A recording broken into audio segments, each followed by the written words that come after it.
परीक्षा हॉल में एक गड़बड़ी कभी नहीं करनी चाहिए। अब वो गड़बड़ी क्या है? हड़बड़ाहट। घबराना नहीं है, एकदम रिलैक्स होके बैठना है और ये सोचना है कि जो हमने पढ़ा है उतने से ही आना है, जब तक आपको पेपर नहीं मिला होता है। और जब पेपर मिल जाता है तब आप ये सोचेंगे कि पेपर मिल गया है, और पेपर तुरंत तो खोला नहीं जाता, पहले OMR भरा जाता है, नाम वगैरह, नाम आपका, रोल नंबर, और नाम तो नहीं भरा जाएगा, रोल नंबर, बुकलेट नंबर ऊपर लिखा होगा, सारा कुछ बहुत ध्यान से। इसके बाद जब भी आपको पेपर मिलता है आप एक बार पूरा पेपर पढ़ लें। मुश्किल से 5 से 7, 8, 10 मिनट लगेगा।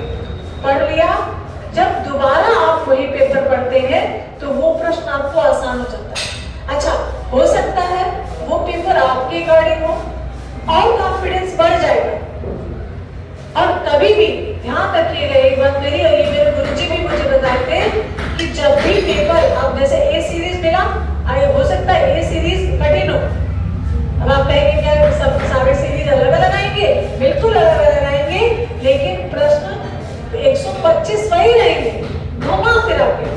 ए सीरीज में आपका पहला रहेगा, इनका दूसरा रहेगा, इनका चौथा रहेगा। कभी भी अगर आपको लगता है कि प्रश्न पत्र बहुत कठिन है, अब नहीं समझ में आ रहा है, तो एकदम घबराना नहीं है, तुरंत पेपर को पलटकर पीछे से पढ़ना शुरू कर दो। हो सकता है पीछे भी गड़बड़ हो, ऐसा कभी होता है। कभी हम जब टेस्ट सीरीज बनाते हैं तो 4-5 प्रश्न कठिन डाल दिया, 4-5 प्रश्न पीछे कठिन डाल दिया, तब बीच से शुरू कर दो। कॉन्फिडेंस लेवल नीचे नहीं होना चाहिए। जब बीच से शुरू कर दोगे, जहां 25, 40, 50, 60 क्वेश्चन आपने पढ़ लिया, वही आपको ये समझ में आ जाएगा कि पेपर हमारे लायक है।